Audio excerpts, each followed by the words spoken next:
Et donc, on ne veut pas tomber dans ce piège-là. On ne veut pas être ce que j'appelle un héros au début. On veut être un héros à la fin, dans 30 ans par exemple. Bienvenue sur Chill, le podcast pour se détendre où je vais à la rencontre d'entrepreneurs ambitieux qui mènent une vie saine. Je suis Brice de Feta Fitness, alias le maniaque des habitudes. Cette semaine, j'accueille Gianni Bergandi. Gia travaille sur la question de comment optimiser sa vie au quotidien pour actualiser son plein potentiel. Son activité s'articule autour de cette question. Il propose des formations et du coaching en ligne pour aider les personnes à actualiser leur potentiel. Dans cet épisode, Gia nous parle de sa passion pour le sport et plus particulièrement pour le tennis, auquel il s'adonne très régulièrement. Il nous explique en quoi ce sport l'aide à être un meilleur entrepreneur. Il développe également l'idée selon laquelle avoir des routines assez strictes permet d'être plus libre.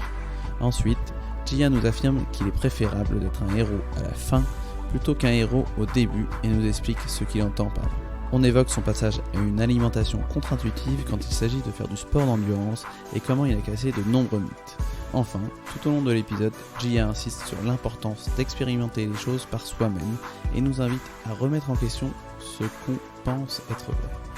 Pensez à vous abonner sur Apple Podcast ou la plateforme que vous préférez, c'est ce qui m'aide le plus. Merci à tous et bonne écoute. Salut Gia, je suis très heureux de te recevoir sur le podcast. Salut, merci de m'accueillir. Pour commencer, est-ce que tu peux présenter ton activité aux auditeurs qui ne te connaîtraient pas ? Alors, donc je m'appelle Gianni Bergandi, j'ai 30 ans, je suis aujourd'hui sur un projet personnel qui est mon métier, qui est de travailler sur la question comment optimiser sa vie au quotidien pour atteindre son plein potentiel, pour actualiser son plein potentiel. Et donc, j'ai une activité de vente, de formation, de coaching autour de ces questions-là.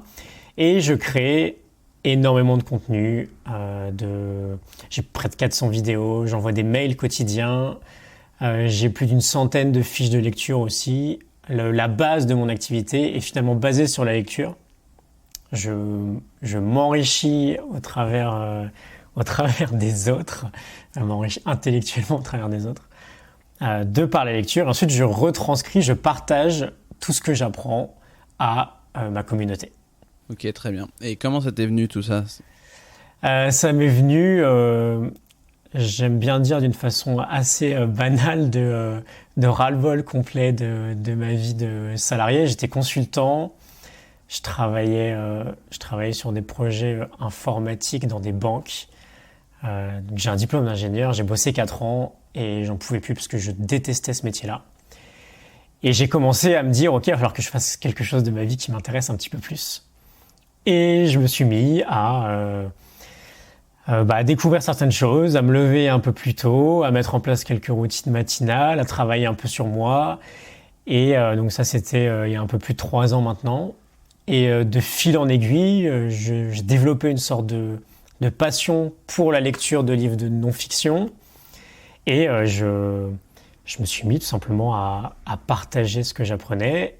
Et au fur et à mesure, le projet se met en place en fait un peu de lui-même. On crée une communauté, puis on voit ce que les gens ont besoin, puis on travaille là-dessus, et etc. etc. Et de challenge en challenge, on en arrive à aujourd'hui. Ok, top. Et t'étais quelqu'un qui lisait beaucoup avant ça ou... Alors, c'est ça qui est marrant.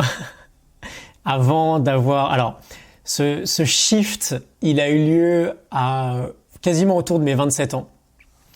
On va dire même une semaine après mes 27 ans, j'ai passé une soirée d'anniversaire assez sympa, mais beaucoup trop alcoolisée. Et je crois que ça a fait un vrai déclic chez moi du style ok, j'arrête les conneries maintenant. Le déclic philosophique. Ouais.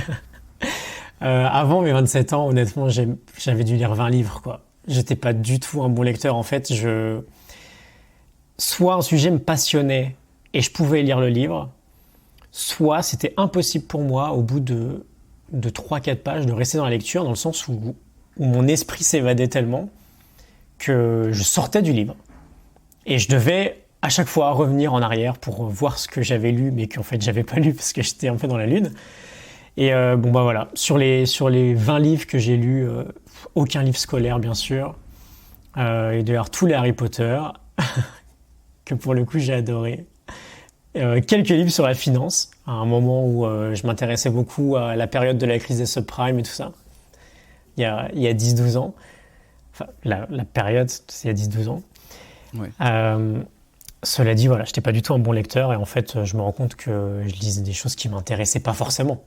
Et à partir du moment où on est engagé qu'on a envie de lire quelque chose, c'est beaucoup plus simple de rester accroché sur un livre. Je partage totalement ton point de vue. Moi, c'est pareil, je crois, jusqu'à mes 26, 27 ans. J'ai pas lu beaucoup de livres, si ce n'est les livres scolaires. Ouais. Et je pense, C'est déjà pareil, bien. parce que j'étais pas du tout intéressé, en fait. Ouais. J'étais pas du tout intéressé par le sujet. Et pour moi, en fait, lire un livre, ça voulait dire m'endormir, en fait. Je pouvais pas tenir plus d'une demi-heure sans m'endormir après. Et je crois que un des premiers que j'ai lu, ça devait être celui de Tony Robbins, Pouvoir illimité. Et Ok. quand j'ai vu le truc qui devait faire presque 500 pages, je me suis dit, je le finirai jamais. Donc c'était mon premier gros challenge. Ouais, c'est un gros pavé. Ouais. Ouais. Et derrière, en fait, je me suis dit, mais c'est génial. En plus, je le faisais le matin. Et je me disais, mais j'ai trop envie de me lever le matin pour lire ce livre-là. Et derrière, donc j'ai continué à lire aussi. C'est Ouais. intéressant. Mhm. Et au-delà de la lecture, alors du coup, est-ce que tu as le temps quand même de pratiquer un peu de sport ? Alors, le sport a une grande place dans ma vie. Il a toujours eu une grande place dans mon quotidien. Et aujourd'hui, justement, j'ai ce quotidien qui est fait complètement sur mesure. C'est-à-dire que je travaille de chez moi, j'organise ma journée exactement comme je le veux. C'était aussi un des buts premiers que j'avais en quittant le salariat, de retrouver cette notion vraiment de pleine liberté. Je prévois spécialement des plages horaires du coup pour le sport. Et bon voilà, comme je te l'ai dit, j'étais un grand sportif quand j'étais jeune. J'étais en sport-études, je faisais du patinage artistique.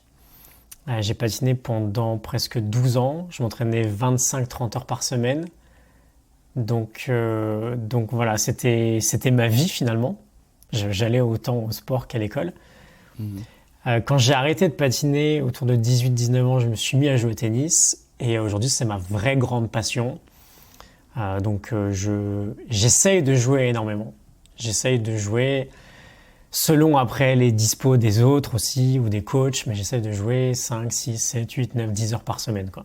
C'est beaucoup. Et qu'est-ce que tu en retiens du coup de cette pratique sportive ? Alors, à la base, c'est un énorme plaisir déjà. Si on enlève l'aspect sportif, le tennis aujourd'hui, c'est ma grande passion, on va dire, artistique ou sportive du moins, qui ne concerne pas ma vie professionnelle.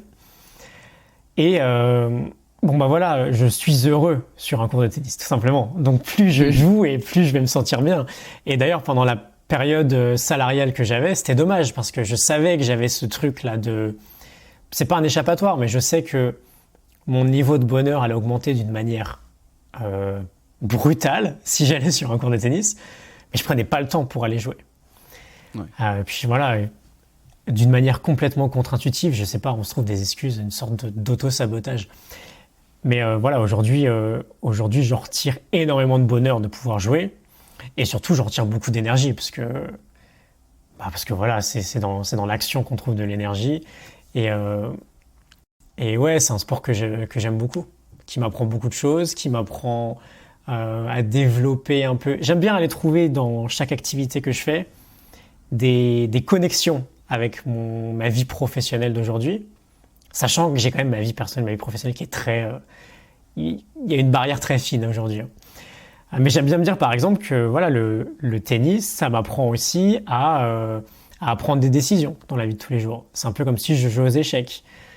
Ça m'apprend dans ma stratégie parce que en match, en permanence, je travaille ma stratégie. Ça m'apprend aussi je sais pas, à travailler sur ma propre confiance. Parce que le tennis, c'est vraiment un sport.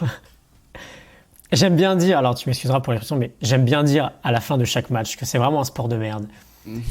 Parce que tout peut tourner dans un match de tennis. Alors je joue à mon petit niveau, hein, mais bon, ça a l'air d'être pareil à chaque niveau. Tout peut tourner en une fraction de seconde et tu sais pas ce qui s'est passé. Et c'est un sport extrêmement mental et ça me pousse à explorer cette voie-là de plus en plus aussi. Et est-ce que tu te parles à toi-même comme tous les joueurs de tennis, tu sais? Ouais, alors, j'ai un peu une double personnalité. Il y a le Gianni en dehors du cours de tennis et le Gianni en match de tennis. Et je suis quelqu'un dans la vie de tous les jours qui est très zen, très serein, très calme, relativement posé. Sur un cours de tennis, je peux vriller à n'importe quel moment. C'est un peu le dark side de... Ouais. Et ça, c'est la passion, ça. C'est la passion. Et puis, je te l'ai dit, c'est tellement un sport de merde. C'est un sport de merde que t'adores, quoi. C'est pour ça c'est pour ça qu'on l'aime. Je pense que, ouais. Après, voilà, quand parfois on déteste quelque chose, c'est qu'il y a de l'amour derrière. Mais, c'est vrai. Mais voilà, je me parle, je crie, je commence parfois. Alors, j'essaie de rester calme jusqu'à un certain moment où, voilà, au bout d'un moment, il faut que ça sorte. Mais oui, je me parle dans le sens où j'essaie de renforcer les choses qui fonctionnent bien. C'est une bonne astuce mentale pour aller dans le bon sens des choses, plutôt que de renforcer du négatif. Donc oui, pour répondre à ta question, ça arrive que je me parle. Ok. Est-ce que tu as une organisation qui est assez fixe sur ton tennis, sur ta pratique sportive, c'est-à-dire que tu le notes dans ton agenda, ou est-ce que tu le fais quand tu as envie ou quand tu as juste envie de souffler Ouais. Alors, le tennis, le problème, c'est que c'est pas comme la course à pied où tu peux n'importe quel moment aller sortir et courir. T'as pas un cours à toi-même? En général, alors je pourrais avoir un cours à moi-même. Mais à moins d'avoir un robot, alors ça c'est un rêve que j'ai pour plus tard, d'avoir mon propre cours et un robot qui renvoie les balles, les lanceurs de balles. Mais sinon, aujourd'hui, par définition, si je veux jouer au tennis, il faut un partenaire. Il faut un ami. Donc il faut qu'il y ait un minimum d'organisation. J'ai des cours perso que je prends avec un coach, que du coup, bon voilà, ceux-là je les prends à horaire fixe. Ensuite, après, moi j'aime bien... on en parlera peut-être après, mais voilà, j'aime beaucoup avoir des routines assez strictes parce que je pense que c'est cette rigidité qui, au fond, va me permettre d'avoir une énorme liberté sur le reste. Et donc, j'aime bien, entre guillemets, m'enfermer dans des routines très strictes. Le tennis, c'est un peu compliqué parce que du coup, ça dépend quand même de quelqu'un d'autre. Donc, bon, je joue relativement à horaire assez fixe parce que je peux pas me permettre non plus de me dire ok là j'ai envie de jouer, est-ce qu'un tel tiens vas-y, enfin je veux dire j'ai des horaires aujourd'hui qui sont pas les horaires de tout le monde, dans le sens où si j'ai envie d'aller jouer à 14h, bah, la plupart des gens que je vais appeler à 14h ils seront peut-être au travail. Boulot, ouais. Donc voilà, il faut quand même que je m'ajuste par rapport à ça aussi, mais en général ça se fait quand même assez facilement. Ok. Et est-ce que tu pratiques un autre sport du coup? Alors je fais des claquettes. Mon côté, ouais, peut-être ex-patineur artistique qui ressort dans le sens où ouais, c'est plutôt une danse. J'aime beaucoup parce que j'aime beaucoup la musique. Je fais du piano et bon, j'adore tout ce qui va toucher au rythme. Et les claquettes, c'est un très bon moyen d'aller travailler ce rythme-là. C'est un peu de faire de la musique avec des pieds. C'est pas forcément le côté danse que j'aime bien parce que je danse pas trop. Par contre, le côté de taper avec les pieds, j'aime beaucoup. Je cours et je prépare ma première Spartan Race. Pour quand? Donc, pour le mois de décembre. Ça sera en Californie. Ah, tu vas en Californie? Top. Ouais, je vais pas. Alors là-bas, je vais pas juste pour ça, mais j'ai une certification de coaching qui se passe là-bas au mois de décembre. Ok. Et du coup, pour obtenir cette certification-là, il faut finir sa première Spartan Race. Qu'est-ce que c'est comme coaching si c'est pas trop indiscret? Alors en fait, c'est la certification de l'un de mes grands mentors qui s'appelle Brian Johnson, qui travaille lui aussi sur la question générale d'actualisation de son potentiel. Okay. Et évidemment, l'énergie et donc le sport a une part primordiale dans cette notion de coaching, parce que si on veut optimiser chaque jour sa vie pour aller progresser vers un potentiel meilleur soi, il faut, quoi qu'il arrive, avoir l'énergie suffisante pour sortir de son lit chaque matin, à la base en fait. Et voilà, l'énergie c'est à la base de tout. Si on a envie d'être productif, il faut j'aime beaucoup l'idée de, quand on parle de productivité, de savoir mieux gérer son énergie plutôt que gérer son temps. Parce que si on n'a pas d'énergie, quoi qu'il arrive, on a beau essayer de gérer son temps, ça va pas être possible. Donc évidemment, c'est une part énorme. Et donc, pour en revenir à la Spartan Race, je prépare cette course. Donc, je m'entraîne d'une manière beaucoup plus intensive aux obstacles. Je commence à faire pas mal de musculation. Ça fait 10 ans que j'ai envie de m'y mettre vraiment. Ça y est, là, je sens que je suis vraiment lancé. J'ai toujours un peu procrastiné cette idée-là. Je pense que j'avais d'autres choses en tête qui étaient bien plus importantes pour moi. Donc voilà, aujourd'hui, il y a quand même une grande place du sport dans mon quotidien. Et ce sera le cas toute ma vie, quoi qu'il arrive. C'est une certitude. Et comment tu t'organises pour ces activités-là de course, de musculation? Du coup, pour le coup, là, je peux vraiment les intégrer beaucoup plus facilement à une propre routine. Ouais. Ok. Donc des en général, ce que je fais, c'est que je m'entraîne juste avant mon premier repas de la journée. Et donc, ça coïncide avec la fin, on va dire, Alors, je peux plus trop appeler ça une routine matinale, dans le sens où c'est plus comme avant, où je faisais quelques activités avant de partir travailler. Maintenant, c'est vraiment une sorte d'emploi du temps général, quoi. Mais voilà, en général, on va dire vers 9-10 heures, quand je vais prendre le premier repas de ma journée, juste avant, j'ai mon entraînement de 30-40 minutes. Ok, très bien. Un programme chargé, du coup, en sport. Ouais. Du coup, est-ce que tu aurais des conseils pour un entrepreneur qui voudrait se mettre au sport? Alors, la base, c'est déjà une très bonne décision. La base, alors ça va dépendre bien sûr de si on est quand même déjà plus ou moins sportif et qu'on a envie de reprendre une activité ou si on n'est pas du tout sportif. Quoi qu'il arrive, il faut viser le long terme. On va pas se mettre à faire du sport pour faire joli pendant 2 mois, ça n'a pas de sens. Si on veut se mettre à une pratique régulière du sport ou à n'importe quelle pratique régulière de quoi que ce soit finalement, soit le sport ou je sais pas la lecture ou la méditation ou peu importe, on pense que c'est une bonne chose pour nous, okay, si on veut le faire. Donc on va vouloir le faire sur le long terme.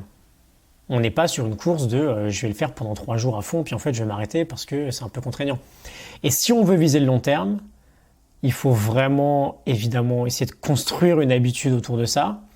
Et donc l'idée, ça va vraiment être de viser la régularité plutôt que l'intensité. Et donc si aujourd'hui on veut se mettre au sport, on commence tout petit. C'est pas très grave si on n'a pas de grands bénéfices dès le début. L'idée, c'est qu'une fois que notre processus sera bien standardisé, on l'optimisera. Mais on construit déjà l'habitude de se mettre au sport. Donc typiquement, je sais pas, on veut aller se mettre à la course à pied. Bon il n'y a pas de problème. Il n'y a pas besoin d'aller acheter un équipement incroyable. On prend ce qu'on a et on va courir 2 minutes. Et le lendemain, on va courir 2 minutes 30. Et le lendemain, 3 minutes. Et peut-être que pendant une semaine, on va courir que 3 minutes. Mais c'est pas très grave. Ça aura déjà une petite influence sympa, parce qu'on sera actif. Mais surtout, on va construire petit à petit l'habitude. Ça va devenir normal pour nous de courir. Ça va entrer petit à petit dans notre identité. Et ensuite, après, on augmente les distances. Et voilà, pareil pour tout, en fait. Pareil pour la musculation, je prends la course à pied parce que c'est vraiment un exemple simple, on va dire, dans le monde entrepreneurial. Et la course à pied, il y a besoin de rien. Il y a besoin de chaussures et voilà, on peut aller courir. Ouais. Et encore, on pourrait aller courir à pied si c'est juste 2 minutes. Mais voilà, techniquement, on n'a besoin d'absolument rien. Donc c'est quelque chose de facile et d'accessible à tous. On commence petit. Je pense que si je dois donner un seul conseil, c'est on commence petit. Peu importe. On aime bien, par exemple, c'est une mauvaise idée qu'on a, on aime bien dans ce monde où on montre à tout le monde ce qu'on fait quand c'est des choses dont on est un peu fier.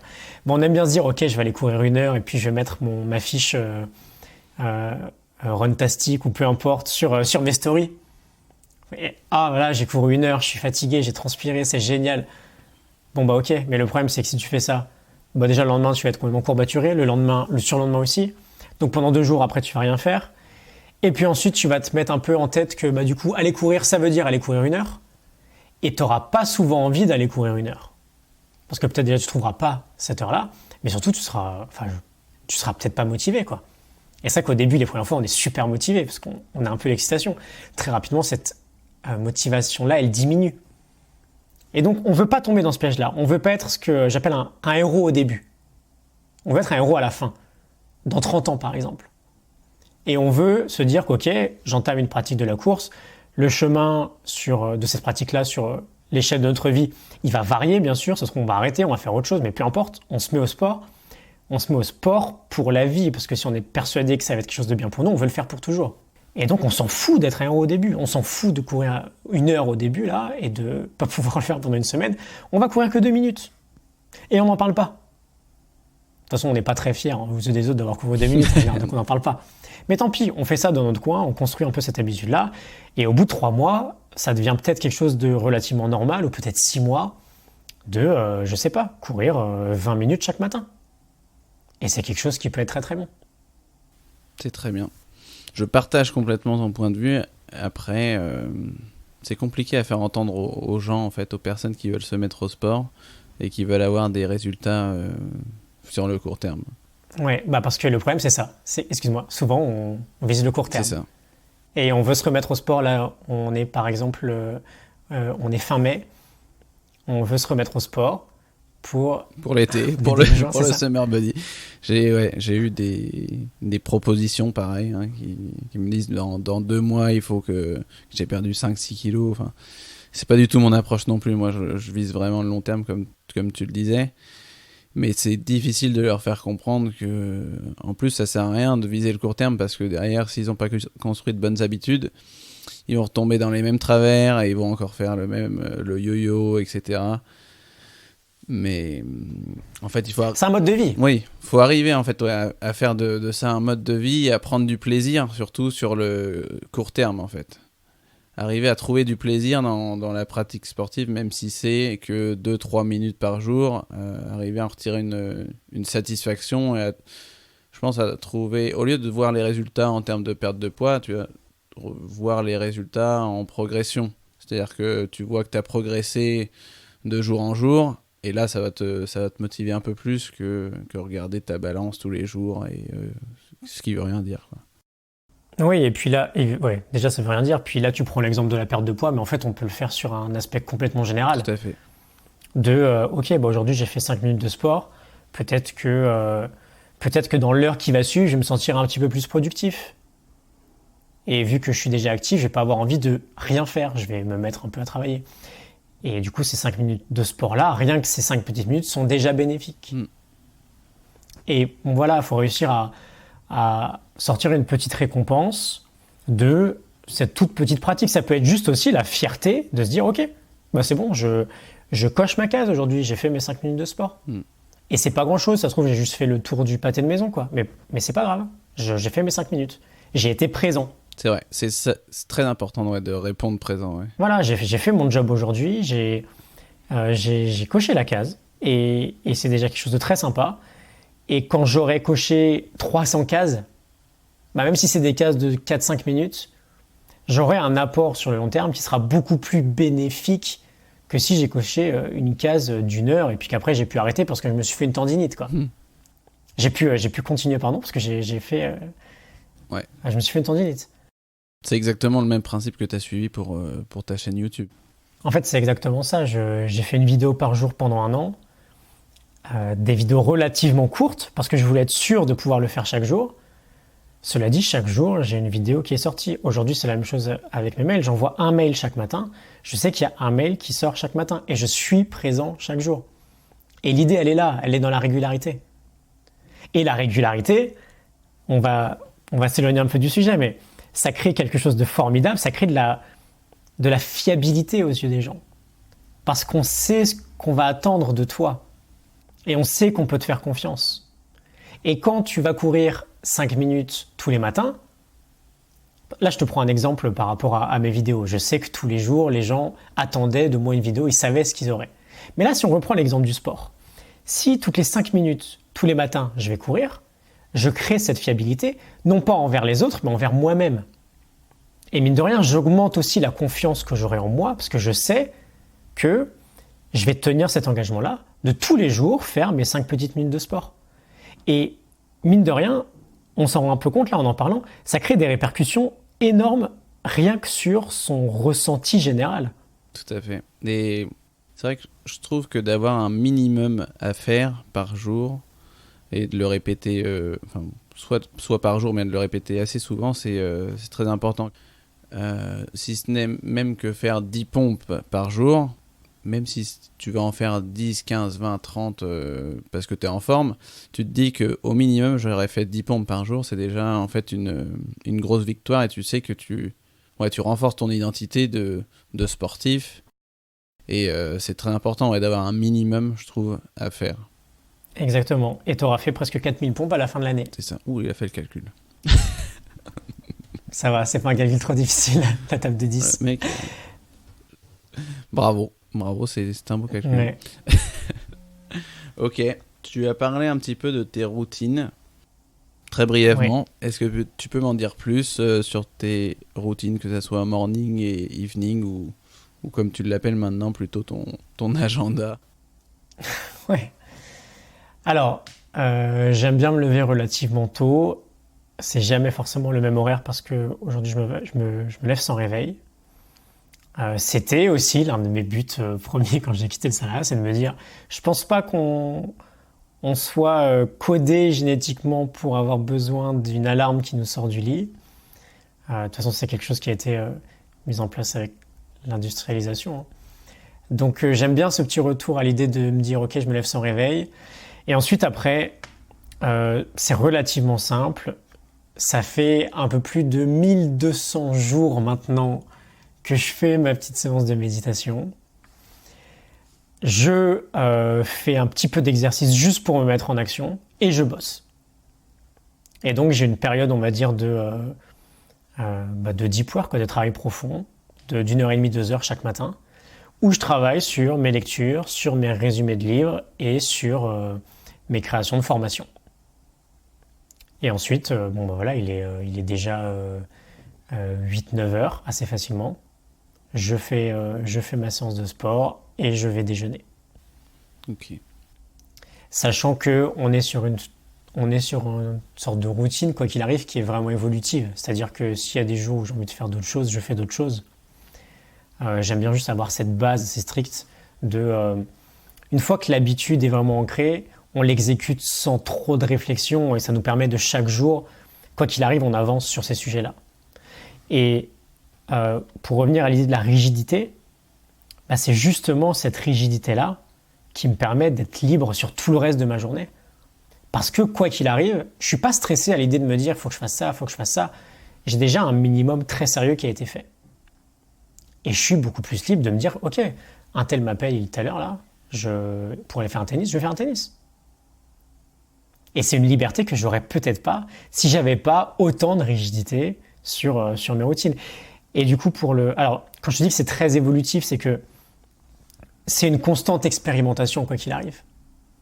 Et je ne sais pas si, par exemple, dans les prochains jours, ce qui est potentiellement le cas, je vais me mettre à expérimenter une pratique de jeûne intermittent. Et donc, du coup, là, aujourd'hui, tu pratiques pas le jeûne ? Ouais, aujourd'hui, je pratique pas le jeûne intermittent en tant que tel, d'une façon très stricte. Je pratique juste l'idée de, ok, une fois de temps en temps, je jeûne complètement sur la journée. Et j'essaye d'en faire petit à petit parce que je commence à expérimenter les vertus incroyables que peut avoir cette forme de stress sur le corps. Je commence petit à petit à expérimenter ça sur une base plutôt hebdomadaire. Ok. Et pour en revenir à plus l'evening routine, alors j'ai rien de très strict là encore. L'idée c'est juste que ma nuit de sommeil est primordiale. Donc quoi qu'il arrive, j'ai des appareils électroniques qui sont coupés relativement tôt le soir.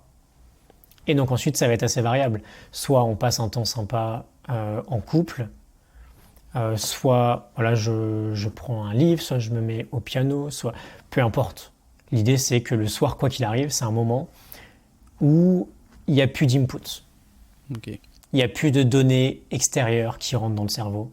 C'est plutôt un moment sympa, tranquille, où on discute, où on passe du bon temps ensemble pour justement préparer une nuit de sommeil relativement optimisée. Et du coup, ta nuit de sommeil, tu comptes combien d'heures par nuit environ ? Alors, je traque avec une manière très méticuleuse, c'est ce qu'on dit, mon sommeil, parce que c'est un sujet qui est hyper important pour moi, et que quoi qu'il arrive, dès qu'on se met à mesurer quelque chose, automatiquement on progresse. Donc j'ai un tracker de sommeil, c'est un Nano. Oura Ring, c'est ça? C'est le Oura Ring, oui. Je l'avais reconnu. Ouais. Que j'aime bien et je fais très attention à ça. Je fais beaucoup d'expériences.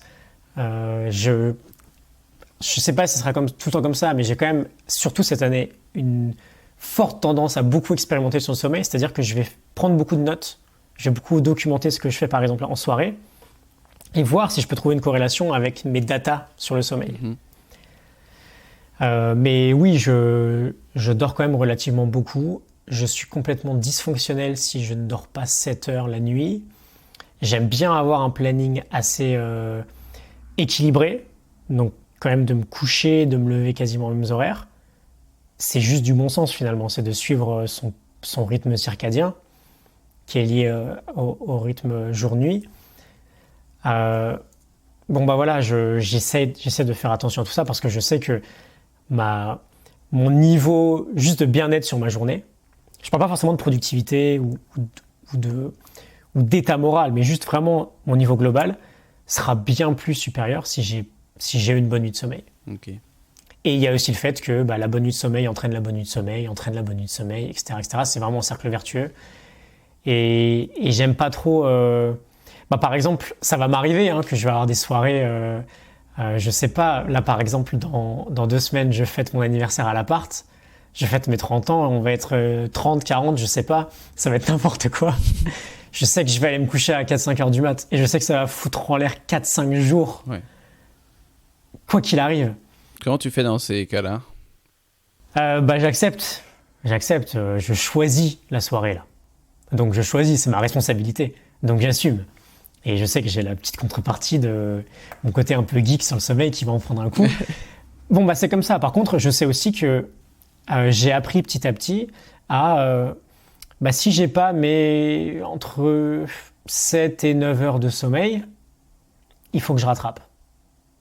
Et donc, potentiellement, là, ce qui va se passer, c'est que le dimanche soir, j'essaierai, selon les possibilités, parce que j'aurai peut-être encore du monde chez moi ou quoi, mais quoi qu'il arrive, le plus tôt possible, j'essaierai de rattraper le sommeil là, ce sommeil perdu, en allant me coucher encore plus tôt, et peut-être de le faire sur 2-3 jours, pour faire en sorte, au bout de, 4-5 jours, d'avoir récupéré cette petite dette, quoi. Ok.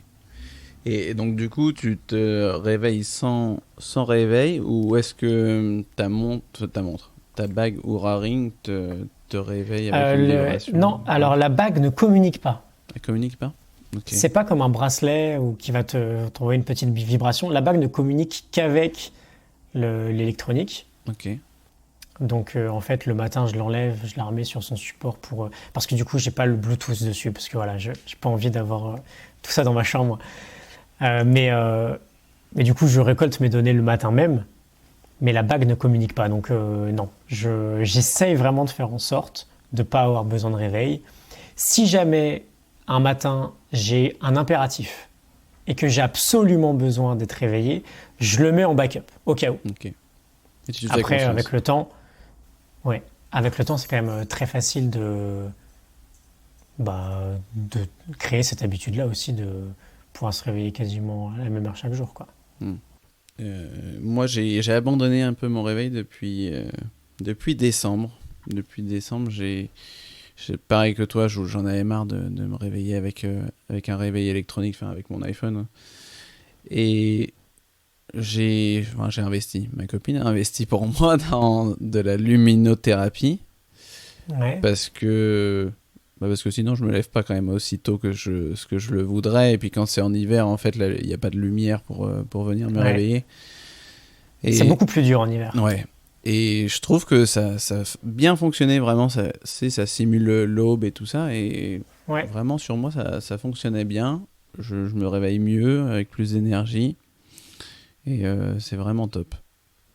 Ouais. Après, il faut tester. Ouais. Il y a plein de choses qui vont nous correspondre, d'autres un peu moins. Quoi qu'il arrive, il faut tester. Ouais. C'est toujours bien d'expérimenter. Quand tu parlais de ta morning routine, tu parlais de méditation, t'en fais environ combien de temps par jour? C'est très très court. J'ai eu tendance à faire beaucoup plus long avant. Aujourd'hui, c'est très court, c'est moins de 10 minutes. Il y a des moments où ça vaut le coup pour moi de faire un petit peu plus. Donc c'est quelque chose vraiment de naturel aujourd'hui. Et en fait, j'ai l'impression que ma journée entière devient une méditation parce qu'ensuite, après, on s'entraîne sur ces sujets-là. On muscle un peu notre capacité. L'idée, c'est que ouais, il y a des moments où je sens qu'il y a besoin d'aller chercher un peu plus à l'intérieur, des moments parfois où je doute, où typiquement, début avril, j'ai fini mon challenge de 365 vidéos en 365 jours. J'ai ressenti comme un vide. Et je savais plus sur quoi rebondir après. J'avais ce challenge-là qui me chauffait chaque jour et je l'avais plus. J'ai un peu doublé mes séances. J'ai un peu doublé mes séances pour me dire, ok, on prend le temps, on n'est pas pressé, on va voir, il y a peut-être quelque chose qui va émerger, on s'écoute. Et de toute façon, ça fait toujours du bien, quoi qu'il arrive. Et tu dirais qu'au minimum, du coup, ça te prend combien de temps le matin avant de te mettre vraiment en route à travailler? Du coup, vu que je travaille quand même relativement tôt dans cette routine-là, moins de 30 minutes, quoi. Moins de 30 minutes. C'était pas la même chose avant, quand j'étais encore salarié, et que je découvrais un peu ces notions-là, je les prenais vraiment au pied de la lettre. Et je faisais vraiment des routines d'une heure, 1 heure et demie, juste on va dire, de pur développement personnel. Aujourd'hui, après, on fait exactement comme on a envie avec le temps. C'est juste qu'on on développe aussi un esprit critique sur beaucoup de choses. On apprend aussi. Il y a des choses qui ne fonctionnent pas pour nous, d'autres qui fonctionnent. Donc c'est un peu bête de continuer de faire des choses qui ne fonctionnent pas pour nous. C'est si. Et donc voilà, aujourd'hui ça va très vite. Après moi, l'important chaque matin, c'est cette période de travail-là. Donc tout va être centré autour de ça. Je vois. Moi, j'ai eu tendance à l'allonger de plus en plus ma morning routine. Au début, ça devait faire peut-être une demi-heure. Et aujourd'hui, c'est souvent entre 1 heure et demie et 2 heures. Mais en fait, c'est une morning routine. Mais en même temps, c'est déjà la moitié du travail. Dans le sens où je lis au moins 3/4 d'heure. Et c'est un peu pour me mettre en route. Mais ça fait partie aussi de mon boulot. Parce que c'est des lectures qui sont utiles pour ce que je fais, quoi. Ouais, mais c'est très bien. Et ça pourrait être 3 heures. Ouais, voilà. Mais aussi, je sais que je peux la compresser quand je suis pressé à 10-15 minutes, quoi. Je peux compresser, avoir un minimum. J'essaie toujours d'avoir un minimum. Pareil, je fais une minute de méditation. Enfin, je réduis tout à presque quelques minutes, quoi. Mais ouais, ça s'étend de plus en plus. Et pour moi, ça me convient pas mal comme ça, ouais. Ouais, ok. Après, voilà, faut expérimenter. Si jamais, alors c'est quelque chose qui peut aussi ne pas parler du tout. Ouais. Ok. Très bien. Peu importe. Juste, on fait un peu comme on veut. On expérimente et on garde ce qui nous plaît et on vire ce qui nous plaît pas. Et c'est un jeu. Et voilà, on répète le process et petit à petit on affine. Et plus ça va, plus on teste de choses et donc plus on arrive à trouver une formule où on se sent vraiment bien en fait. Parce que c'est que des choses qui nous conviennent. Ouais, et puis ça dépend, je pense aussi des périodes dans la vie où t'as envie des fois de passer un peu plus de temps sur de la réflexion le matin ou des choses comme ça, et puis t'as d'autres temps où t'as pas besoin de ça et ça te prend beaucoup moins de temps, quoi. Exactement. Et l'idée c'est toujours de rester flexible. De ne pas s'enfermer dans un modèle. Et si on n'a pas envie de faire quelque chose, on le fait pas. Ouais. C'est pas très grave. Après, ça dépend juste.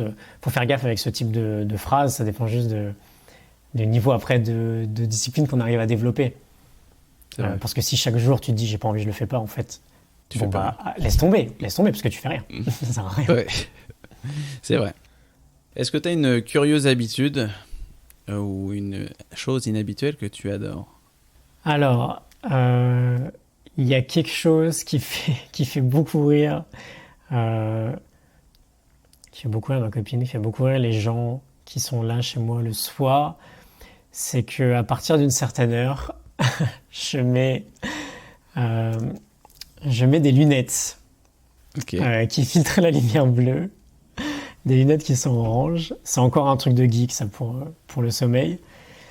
Et alors, j'ai des lunettes maintenant qui sont quand même un petit peu plus stylées. Avant, j'avais des gros trucs, on aurait dit une mouche. Mais je sais que ça fait pas mal rire. Je sais qu'en général, après 9 heures, quoi qu'il arrive, si tu frappes à ma porte, il y a des chances que tu me trouves avec des lunettes un peu orange sur la tête. Et ça ne sera pas une soirée déguisée. Pas du tout. Mais moi, j'ai une question là-dessus. Parce que j'ai vu d'autres personnes avoir ces mêmes lunettes qui sont avec les verres jaunes. C'est ça, hein? C'est celle que tu m'as montrée. Oui, c'est jaune-orange, quoi. Ouais. Des personnes que je vois là aux États-Unis, Ben Greenfield notamment, je sais pas si tu connais, un mec qui est assez connu dans le fitness, qui a des podcasts. Et moi, j'ai une paire de lunettes qui filtre la lumière bleue, mais elle est tout à fait normale. Alors, je ne comprends pas pourquoi vous faites ça. Quelle est la différence? La différence, c'est que ça, bon, j'imagine, hein, juste je spécule, c'est que quand tu dis que tu as une paire de lunettes, c'est une paire de lunettes pour tous les jours? C'est une paire de lunettes pour tous les jours avec une adaptation à la lumière bleue, ouais. Voilà, donc en fait, toi, t'as des vrais verres qui sont adaptés à ta vue et j'imagine qui ont été traités avec un petit filtre, quoi. Là, ce type de lunettes-là, c'est des lunettes beaucoup moins chères. Je sais pas, même pas 20 euros, je crois. Et c'est pas un verre qui va avoir une utilité pour ma vue, en fait. Donc, je pense que l'idée, c'est que c'est juste un filtre, je sais pas vraiment comment c'est fait, un film peut-être qui est déposé sur le petit morceau de verre, là. Et du coup, voilà. Du coup, c'est jaune. Mais parce que c'est le vrai style, en fait. Ok, je tâcherai de m'en acheter aussi. On fera la comparaison. Tu verras, tu seras super classe. Et tu feras un petit effet. Ceux qui passent chez toi le soir, ils se souviendront de ce petit truc. Ça me fait penser un peu à Las Vegas Parano, je crois. Je crois que Johnny Depp a des verres un peu jaunes. Je crois que ça revient à la mode aussi. Faudrait choisir une autre monture. Il y a beaucoup maintenant soit très orange, soit très rose pour les lunettes de soleil. Ouais. Donc voilà, en fait, on est en train de recréer une mode. Voilà. C'est très important. Exactement. Ok. Maintenant, si on passe à ton alimentation. Qu'est-ce que tu peux me dire sur ton alimentation déjà? Alors, à la fois, je pourrais dire plein de trucs. À la fois, je voudrais rester quand même assez court. Je voudrais faire assez court. J'ai expérimenté beaucoup depuis 3 années. Il y a plein de choses qui m'ont paru complètement évidentes à partir du moment où j'ai décidé de reprendre en main ce sujet-là. J'ai toujours eu des maux de ventre absolument horribles, à me plier en deux jusqu'à mes 26-27 ans. Les médecins m'ont toujours dit de prendre du Spasfon et ça ira très bien. Aujourd'hui, j'ai découvert que tout ce qui touchait au gluten et aux produits laitiers, c'était pas quelque chose qui me faisait franchement du bien. J'ai eu une approche hyper radicale à un moment. Je me suis rendu compte que c'était pas viable sur le long terme parce que du coup, ça veut dire que tu dois contrôler à 100% ce que tu mets dans ton assiette, ce qui est possible chez soi, ce qui n'est pas possible forcément ailleurs. J'avais fait 1 mois complet, sans gluten, sans produits laitiers, sans rien. Le jour où j'ai repris, j'ai eu des plaques partout sur le corps. Donc à la fois, j'ai compris que mon corps n'en voulait pas trop. À la fois, j'ai compris que de tout arrêter puis de leur donner un jour une dose un peu sans le vouloir, c'était pas une bonne idée. Donc en fait, j'ai une approche très simple dessus qui est que de moi-même, j'évite tous ces produits. Cela dit, c'est pas strict. Et aujourd'hui, vu que j'imagine, une inflammation qui est chronique, j'ai aucun problème à aller manger un morceau de pain ou un plat de pâtes. Voilà, ça va arriver, c'est pas très grave, parce que je sais que c'est rare. Cela dit, aujourd'hui, j'ai une alimentation beaucoup basée sur le gras, alors c'est pas du céto, c'est juste basé sur le gras, basé sur beaucoup de légumes et des protéines animales. Ok. Du coup, c'est un peu du low carb, quoi. C'est quand même relativement du low carb. Ouais. Et c'est quelque chose, j'ai l'impression, qui fonctionne bien pour moi. Et j'aimerais insister là-dessus parce qu'il n'y a pas un régime qui fonctionne pour tout le monde. Il y a juste un mode alimentaire. On a tous une biologie qui est complètement différente des autres. Il faut juste là encore expérimenter et trouver ce qui fonctionne pour nous. Et ça, pour le coup, ça fonctionne pour moi. Bon bah voilà, je sais pas, les Asiates par exemple, en Asie, qui mangent énormément de riz, ils mangent énormément de carbs. Et ça fonctionne pour eux. Il y a des îles, enfin je sais pas, à Okinawa, au Japon, l'île des centenaires, ça mange beaucoup de riz. Bon bah voilà, ça fonctionne pour eux. Ouais. Très bien. Il y a des petites tribus, ça va fonctionner sur que la viande ou que du poisson. Très bien, peu importe, on est tous différents. Il faut juste trouver ce qui fonctionne pour nous. On n'a pas tous le même métabolisme, t'as raison. Et juste pour préciser, pour les personnes qui ne connaîtraient pas les mots, carbs, donc du coup, carbs, c'est les glucides. Tu m'arrêtes si je me trompe, donc ce que tu fais, c'est tu réduis pas mal tes glucides, donc tout ce qui est pain, féculent, etc. Et tu augmentes donc du coup les bonnes graisses, donc plutôt de l'avocat, sardines, l'huile d'olive, des choses comme ça. Exactement, pour te couper, excuse-moi, je suis drogué à l'avocat. On a l'avocat avec du citron tous les matins sur la table. Et les matins où il n'y a pas cet avocat, c'est difficile. Ouais, mais... Oui, olive et tout ça, ouais. Je suis un peu pareil que toi. Moi, j'ai switché sur ce genre d'alimentation aussi il y a 1 an, et ça me convient très bien aussi. Parce que moi, j'ai une tendance quand même à prendre un peu de poids en même temps, si je fais pas trop d'activité. En fait, je pense que c'est aussi le problème dans nos sociétés, en France par exemple, où on est de plus en plus sédentaire et on consomme pas mal de glucides, de choses comme ça, et on n'en fait rien en fait. Si t'en fais quelque chose, si tu bouges toute la journée, je pense que ça a pas trop de soucis, mais sinon tu peux avoir une tendance à stocker, quoi. Tu disais ? Ouais. Bah parce que du coup, on va les consommer. Ouais. Si on les consomme pas, on les stocke, ça devient du gras, C'est ça. et notre gras va venir de là. Après, il y a aussi le fait que quand on apprend à brûler comme source d'énergie principale les graisses, bah du coup, on a un peu moins besoin, on a besoin de glucides, mais on a un peu moins besoin des quantités, je sais pas, on va dire recommandées. Enfin, alors tout ça pour moi, c'est vraiment du bullshit, hein. C'est juste une expérience personnelle. On en parlera peut-être après, mais bon bah voilà, déjà, moi de base, on me recommande de manger des produits tous les jours. Moi, je sais que c'est une vaste blague industrielle. Et c'est pareil pour tout ce qui va être... En fait, on y reviendra peut-être après, hein, mais l'idée c'est que quoi qu'il arrive, on a des recommandations qui sont globales. Cela dit, on est une société qui est malade. Donc à partir du moment, si tu veux te reprendre en main, si tu veux prendre la responsabilité de ta vie, et si tu veux du coup reprendre en main ton alimentation, arrête d'écouter tout ce qu'on te dit, quoi. Et teste les choses par toi-même. Et fais surtout des choses que les autres ne font pas. Parce que ce que tout le monde fait, il y a juste à ouvrir les yeux pour voir que ça rend malade. Aujourd'hui, on a tous accepté qu'on va mourir d'un cancer. Bon bah voilà, non. Et si on veut échapper à ça, il faut faire des choses différentes. Il y avait, je suis tout à fait d'accord, il y a un mec qui est assez connu aux États-Unis qui s'appelle Eric Edmeades, qui est qui est dans le fitness, on va dire, et plus dans la nutrition, et qui dit en fait qu'on est l'espèce censée être la plus intelligente, mais on est celle qui est la plus malade, tu vois. Parce que on mange très mal, et puis voilà, on écoute tous les industriels, et on pense qu'il faut manger des produits laitiers tous les jours, c'est un peu insensé, mais c'est comme ça, quoi. Ouais, alors après, c'est juste l'idée de justement se dire non, c'est pas comme ça. Moi, je reprends la responsabilité du truc. Et voilà. Et j'apprends, je me renseigne, j'étudie, et je deviens vraiment responsable de ce que je fais de ma santé. Et donc, je prends du temps pour définir, ok, qu'est-ce qui fonctionne pour moi. C'est très important d'expérimenter sur soi ce qui fonctionne. Parce que comme tu le dis, on est tous différents. Pour toi, ça peut fonctionner cette alimentation. Pour une autre personne, comme tu disais, d'un autre pays, ça va pas être la même chose. Ou alors même en France, il y a d'autres personnes qui vont pas supporter de manger trop gras. Et pour qui les glucides, ça fonctionne très bien.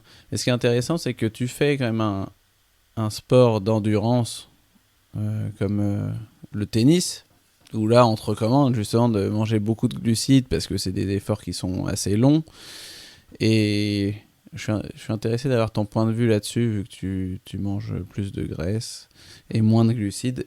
Comment t'es arrivé à faire ton switch, ou si c'est fait naturellement Alors, ça se fait progressivement, mais c'est absolument... enfin, j'ai ressenti aucune difficulté. Et en fait, alors voilà, hein, on en a parlé, pendant 12 ans, j'ai fait du sport-études, donc je patinais, alors je patinais pas seulement, mais j'avais beaucoup de sport à côté. Je faisais du sport 30 heures par semaine et j'avais quasiment tous les week-ends des compétitions.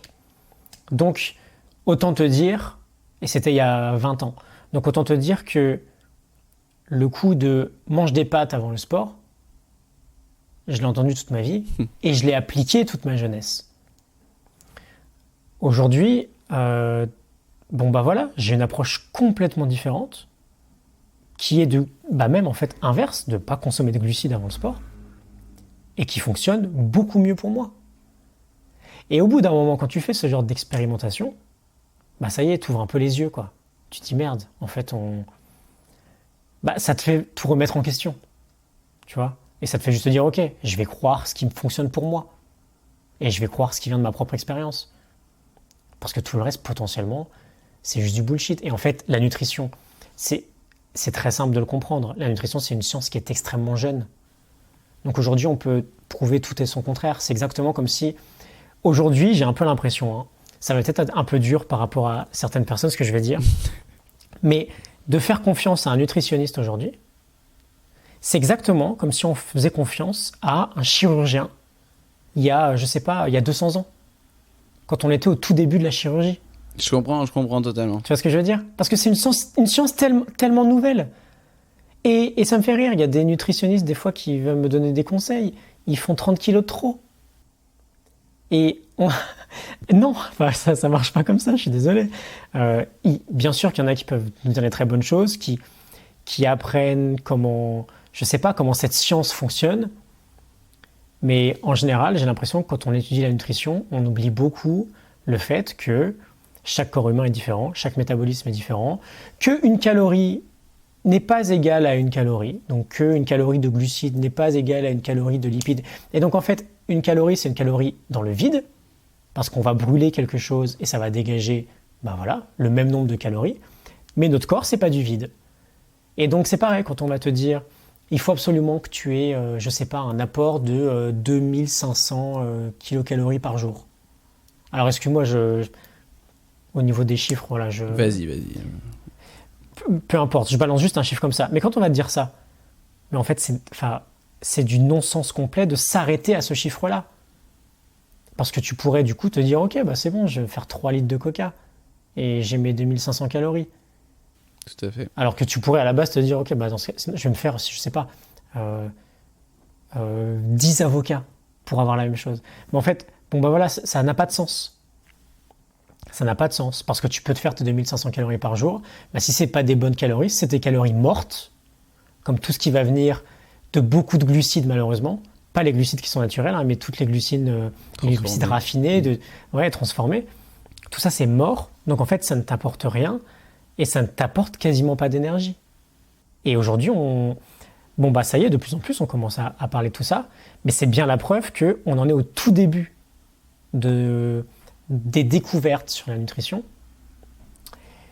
Et d'ailleurs, j'ai relativement tendance à penser qu'aujourd'hui, en fait, on se trompe même de combat, on va trop chercher la donnée à l'extérieur, alors que la solution elle est à l'intérieur de nous. Je comprends ce que tu veux dire. Et c'est vrai que moi, je comprends aussi la confusion des gens quand il s'agit de l'alimentation, parce que, comme tu dis, on peut prouver tout et son contraire. Et malheureusement, souvent, ce qui est le plus médiatisé, c'est peut-être pas le mieux, tu vois. Et donc, il faut fouiller pour avoir des sources un peu plus sérieuses. C'est parfois compliqué d'avoir des bonnes sources, quoi. Et c'est vrai que même moi qui est dans ce domaine-là, plus ou moins, je suis pas nutritionniste, mais je m'intéresse quand même d'assez près à l'alimentation. Tu te rends compte qu'il y a un an, c'était pas du tout ce que je pensais peut-être sur l'alimentation, tu vois. Et peut-être que dans un an, j'aurais encore changé parce que je me dis, ah ouais, mais en fait, il y avait ça. Ouais, exactement. Et c'est pour ça, en fait, qu'il faut vraiment expérimenter. Pour l'instant, aujourd'hui, je trouve que ce que je fais, c'est cohérent avec ce que je lis, et ça me va très bien, mais peut-être que dans 1 ou 2 ans, j'aurais changé, je me serais dit, ah mais non, en fait, peut-être que je devrais rajouter un peu plus de protéines végétales, ou je sais pas. C'est comme Ouais, ça, ouais. il y a un gros mythe aussi sur les protéines, tu vois, sur les protéines animales, et la nécessité d'en manger très, très régulièrement, tu vois. Enfin, il y a beaucoup de choses qui changeront dans les années à venir, et comme tu le dis, on en est qu'au début, quoi. Ouais. C'est clair. Et c'est une perpétuelle évolution.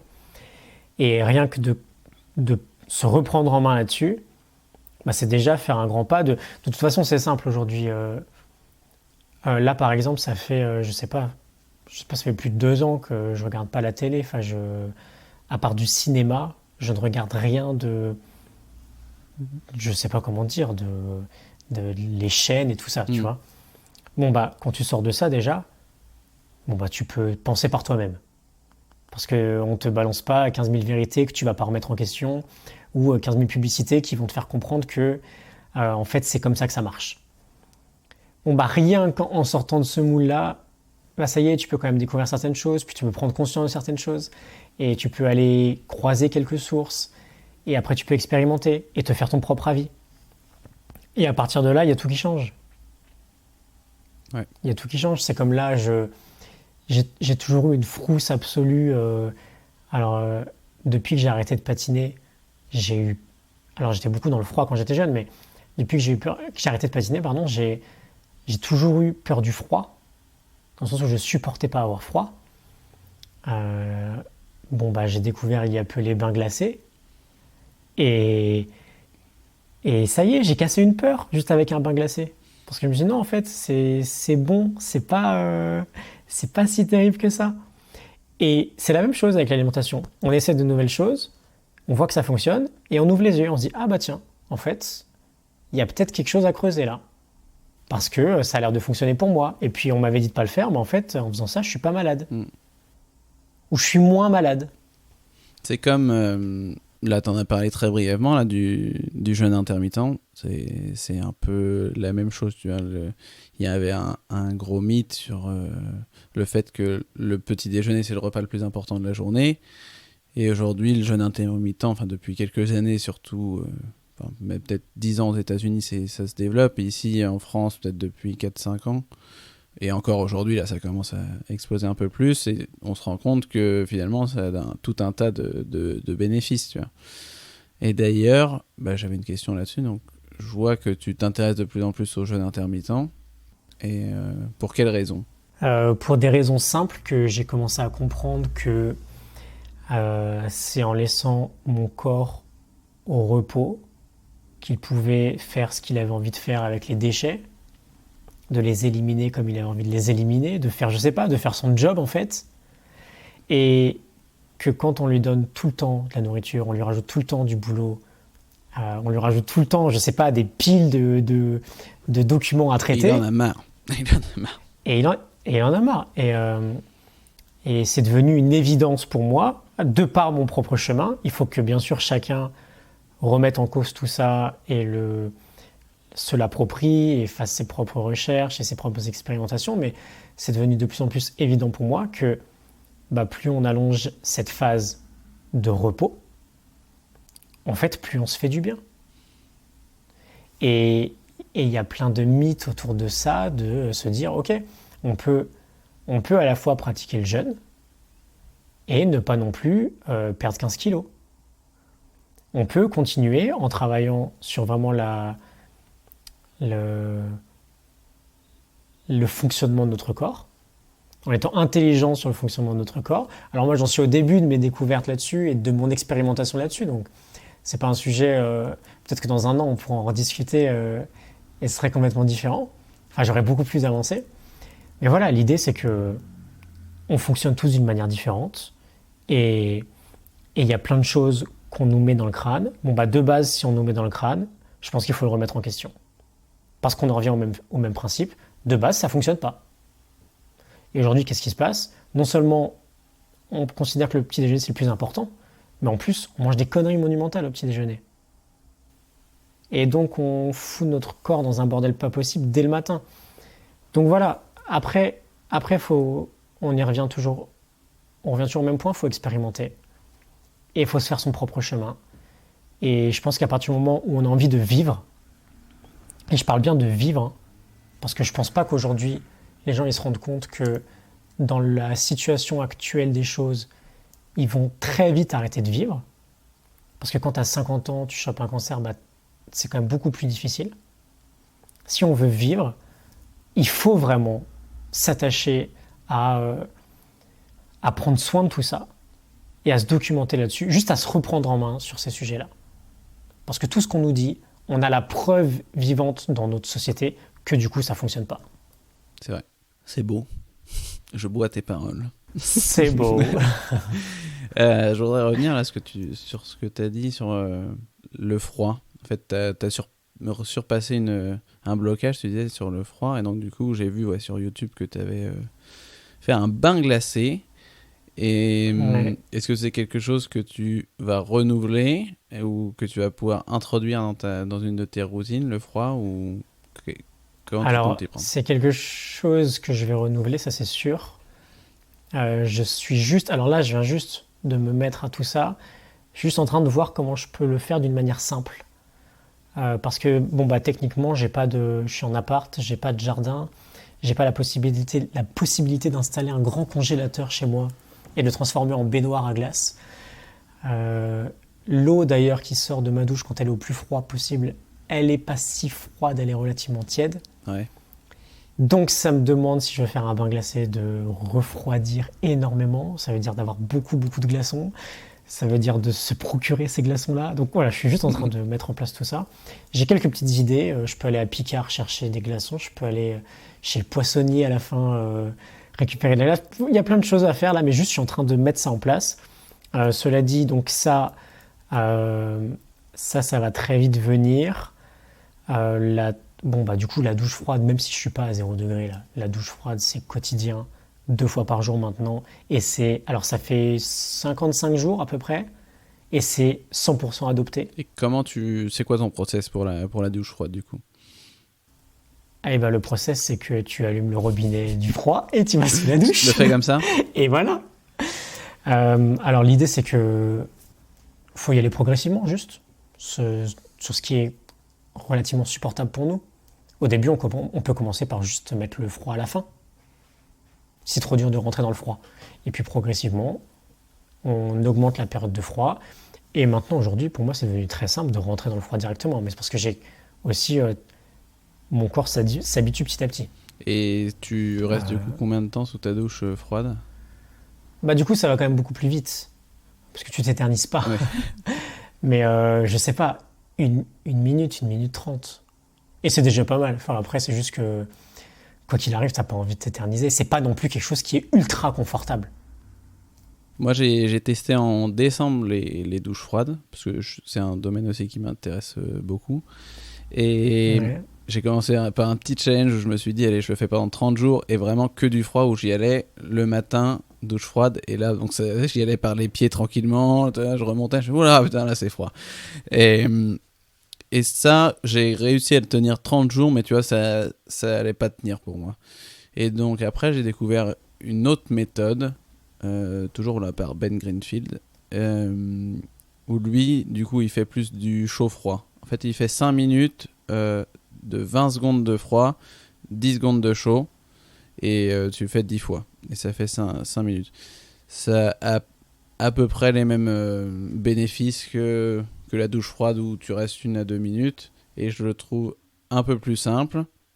Maintenant, des fois, quand j'ai pas vraiment quand j'ai pas envie d'aller plus vite, je fais 1 à 2 minutes sous l'eau froide, mais j'y vais tout de suite sur du chaud. Moi, je commence pour du chaud, je dis bon, allez, je prends mes respirations, je commence à me conditionner, et là, je mets direct le froid, et je commence à danser un petit peu. je sautille dans ma douche, là. Après, c'est bien d'avoir conscience de pourquoi faire tout ça. C'est pas juste un trip de challenge ou de je sais pas. L'idée, c'est que vraiment, aujourd'hui, on est tombé dans un confort qui est beaucoup trop extrême et qui, bah voilà, on en revient toujours au même, qui petit à petit nous tue. nous rend malade aussi, parce que du coup, à force de se protéger tout le temps contre le froid, à mettre 15 000 écharpes, 15 000 bonnets, bon bah, le moindre petit moment où on va pas être protégé, on va attraper froid et on va être malade. L'idée, c'est que notre corps, pour le renforcer, faut lui faire subir un stress, de la même manière que pour renforcer un muscle, eh ben, il faut lui faire subir le même stress d'une charge peut-être qui est trop difficile pour lui. Bon, bah, le corps, pour le renforcer, il faut lui faire subir un stress. Et le froid peut être un excellent stresseur sur le court terme. Et d'avoir une intensité très élevée de froid, donc du coup, quelque chose de très très froid sur une petite période de temps, c'est un bon moyen pour lui. C'est la même chose pour le jeune. C'est un bon moyen pour lui de stresser et d'évoluer grâce à ce stress. Et une fois qu'on comprend ça, une fois qu'on comprend qu'on peut renforcer vraiment notre santé en abandonnant un tout petit peu de confort, en faisant des choses un peu différentes, qui, sur le coup, c'est comme si tu allais faire 50 pompes là. Bah, tes muscles ils vont chauffer, ça va être très dur, mais la fois d'après, ça sera un petit peu moins dur, et puis un petit peu moins dur, et puis un petit peu moins dur. Et pour le corps, c'est la même chose. Et quand on commence à se rendre compte de ça, quand on réalise ça, et quand on voit l'influence que ça peut avoir sur ses journées, bon bah en fait, ça devient une sorte d'évidence. Et évidemment, aujourd'hui, on va prendre une personne lambda, on va lui dire, on va prendre une douche froide, elle va me dire, mais t'es complètement fou. Ouais. Ça sert à quoi? T'es débile, j'en ai pas de tes conneries, quoi. Mais quand on comprend tout ça, quand petit à petit, là encore une fois, c'est un chemin personnel, on fait ce chemin-là, bon bah c'est pareil, ça devient évident, et on le fait pour une raison qui nous semble juste. Et du coup, ça facilite le truc. De la même manière que, il y a 6 ans, tu m'aurais dit, lève-toi à 5 heures pour travailler sur toi un peu là, parce que ça va pas trop dans ta vie. Je t'aurais dit, mais laisse-moi dormir, je suis fatigué, je dors, je m'en fous. Bon bah quand j'ai eu ce déclic, c'est devenu super simple pour moi. Et c'est la même chose. À partir du moment où on a une raison simple, et qu'on trouve une raison simple, ça devient évident de le faire. T'as raison d'insister là-dessus parce que, justement, quand j'ai commencé la première fois en décembre, c'était limite un challenge et je savais pas vraiment pourquoi je le faisais. Et c'est ce qui m'a fait un petit peu perdre le cap où je me suis dit, bon, c'est bon, j'arrête, ça me saoule. Après, je me suis un petit peu plus renseigné. Et là, depuis, ça doit être peut-être début février ou un petit peu avant. Depuis, ouais, j'ai réussi à garder cette habitude parce que je sais pourquoi je le fais. T'as raison. Ouais, exactement. On revient un petit peu sur l'alimentation. Est-ce que tu trouves que ton alimentation elle a un impact sur tes performances, que ce soit au travail ou au sport? Alors disons que l'impact est quand même évident dans le sens où si je me mets à très mal manger là, cet après-midi par exemple, aujourd'hui j'ai atteint un tel niveau de clarté sur tout ce que je fais au quotidien que ça va être très facile pour moi de me rendre compte que je vais très mal dormir par exemple. Et donc du coup le lendemain matin ça va être super difficile. Et etc. Et etc. Et j'aurai moins de motivation. Et j'aurai moins envie de bien manger. Et on s'enferme dans une sorte de cercle vicieux là qui est pas terrible. Donc en fait c'est une évidence qu'aujourd'hui... oui du coup, si je peux répondre à ta question, c'est oui. Ok, est-ce que tu aimes cuisiner du coup? Ouais, j'aime bien, ouais. Quel est ton plat? Non, je vais pas te le dire tout de suite parce que c'est la question pour après, mais qu'est-ce que tu fais en général? C'est la question de mon frère. Alors, qu'est-ce qu'on mange? Alors moi j'aime beaucoup... je sais pas en fait. Ce que je fais c'est très varié. C'est juste que on n'a pas forcément un plat en particulier. C'est juste l'idée de prendre le temps de faire à manger déjà. Comme ça tu sais ce que tu mets dans ta cuisine, dans ton frigo. Tu sais ce que tu mets dans ta bouche. Et après là encore d'expérimenter. J'ai pas de recette comme ça. Juste tu prends des légumes, tu les coupes, tu les mets dans la poêle. Tu te fais un petit kiff. Tu rajoutes, je sais pas, si tu veux un peu de viande ou si tu veux quelque chose de végétarien, tu rajoutes quelque chose qui n'est pas de la viande, peu importe. Et voilà, j'ai pas forcément de plat comme ça. Juste, allez, si, j'ai quand même un plat. Garde-le pour que après. J'aime beaucoup faire. Garde-le pour après. D'accord. Je te demanderai. Ok. Alors du coup, ma vraie réponse, ça aurait pu être ça. Ok, je la garde pour après. Et du coup, je sais que tu te lâches parfois, parce que tu as dit que tu avais des moments où tu pouvais manger par exemple du gluten, des choses comme ça, ou te faire plaisir. Qu'est-ce que tu aimes manger dans ces cas-là? Est-ce que tu as quelque chose qui te vient en tête?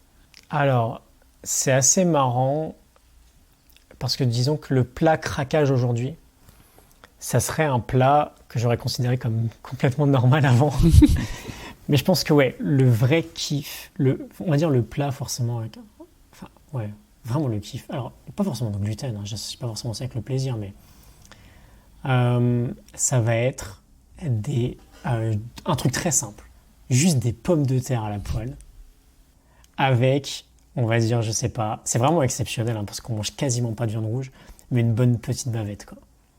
Là pour moi c'est vraiment le craquage. C'est pour ça que je te dis. Ouais, non, mais là, ça. En fait, pour tout le monde, c'est quasiment, on va dire, peut-être classique de manger ça, mais voilà, pour moi, c'est vraiment le claquage allez, on va dire, plaisir culinaire, rien que de sentir les patates dans la poêle. Tu me donnes faim. Là, pour les auditeurs, il est midi. Moi, je suis sur un jeûne intermittent aussi. Ça doit faire 15 heures maintenant. Je commence à avoir faim avec ces pommes de terre. Alors après, rompre un jeûne avec de la viande rouge, je sais pas si c'est une bonne idée. Sur 15 heures, ça va. Franchement, Okay. moi, sur les 15 heures, Ça se tente. je fais pas vraiment attention, mais c'est pas ce que je vais manger aujourd'hui. Okay. Est-ce que tu as des loisirs en dehors de toutes ces activités sportives qu'est-ce que tu as l'habitude de faire en dehors de tout ça? Bah, du coup, j'ai déjà dit quand même pas mal de Ouais. choses. J'aime beaucoup le piano. J'aime beaucoup la petite balade du soir en forêt avec un petit panier de basket à côté. On peut faire quelques petits shoots. Voilà. Mais sinon,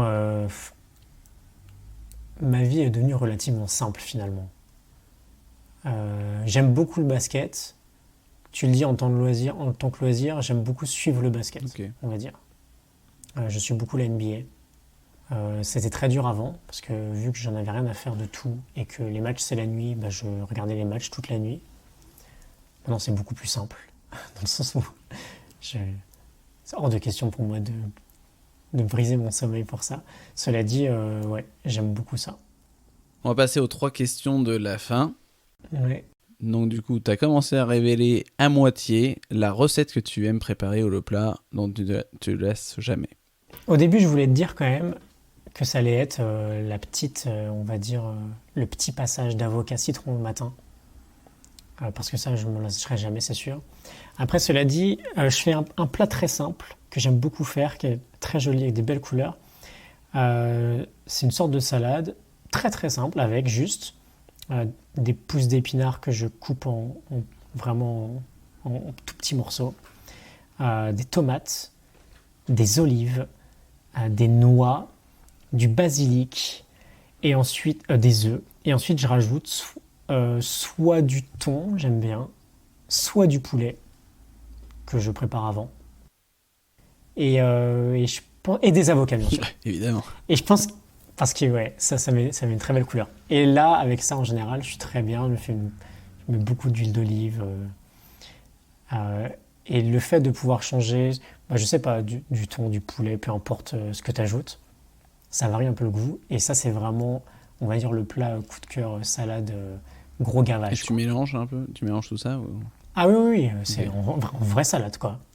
Mais je fais à peu près la même chose sur... enfin, moi, j'appelle ça... c'est à moitié un Buddha bowl, tu vois.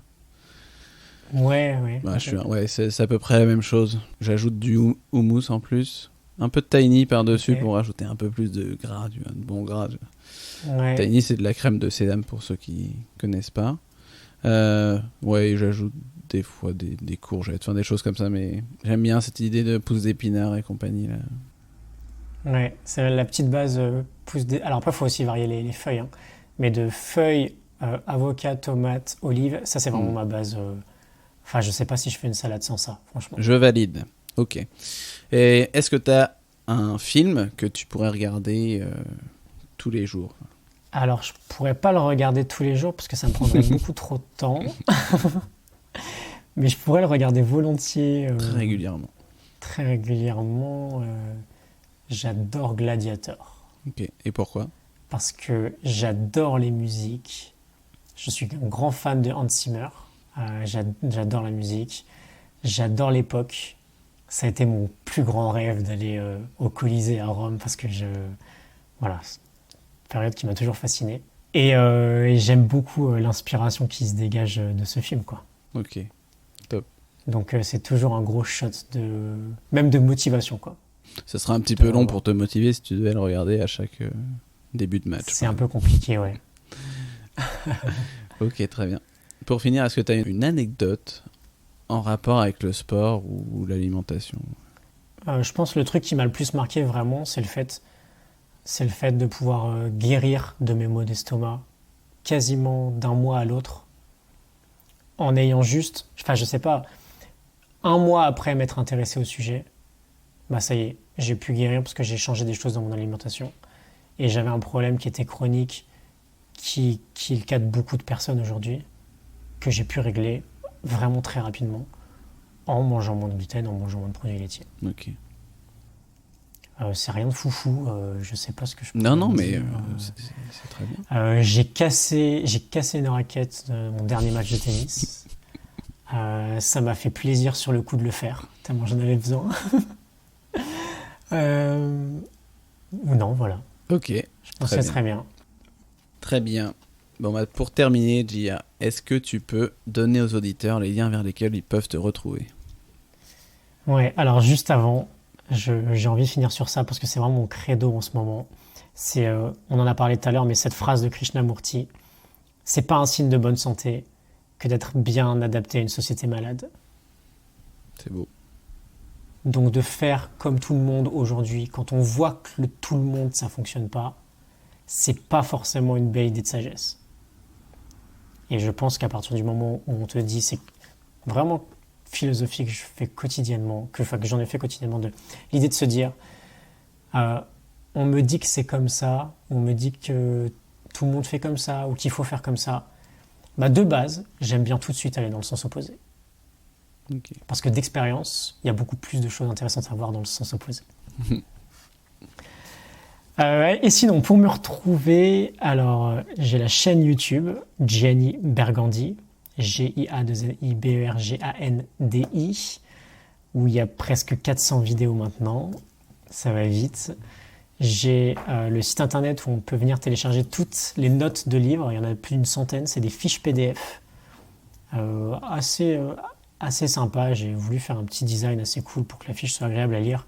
Ça fait plus de 3 ans maintenant que je fais ça. Il y en a une nouvelle qui sort chaque semaine. Et j'envoie des mails chaque matin pour des leçons, pour aider les gens à optimiser leur vie et actualiser leur potentiel. Donc on pourra mettre un lien vers ces petites leçons dans la description du podcast. Tout à fait. Je m'en chargerai. Voilà. Écoute, merci Gianni d'être passé sur le podcast et à bientôt. Bah, je t'en prie. Salut, à la prochaine. Ciao. Merci d'avoir écouté cet épisode jusqu'au bout. J'ai encore besoin de toi pour 2 petites minutes parce que, comme dirait Nekfeu, il n'y a que quand je suis premier que je reste à ma place. Alors je t'invite à laisser un avis sur iTunes ou Apple Podcast. C'est ce qui m'aide le plus à gagner en visibilité. Pour illuminer ma journée, rien de plus simple. Lance iTunes depuis ton ordinateur ou Apple Podcast depuis ton smartphone. Cherche Chill by Feta Fitness, va dans la section Notes et avis et laisse un avis. Merci de soutenir ce podcast et à bientôt pour un nouvel épisode.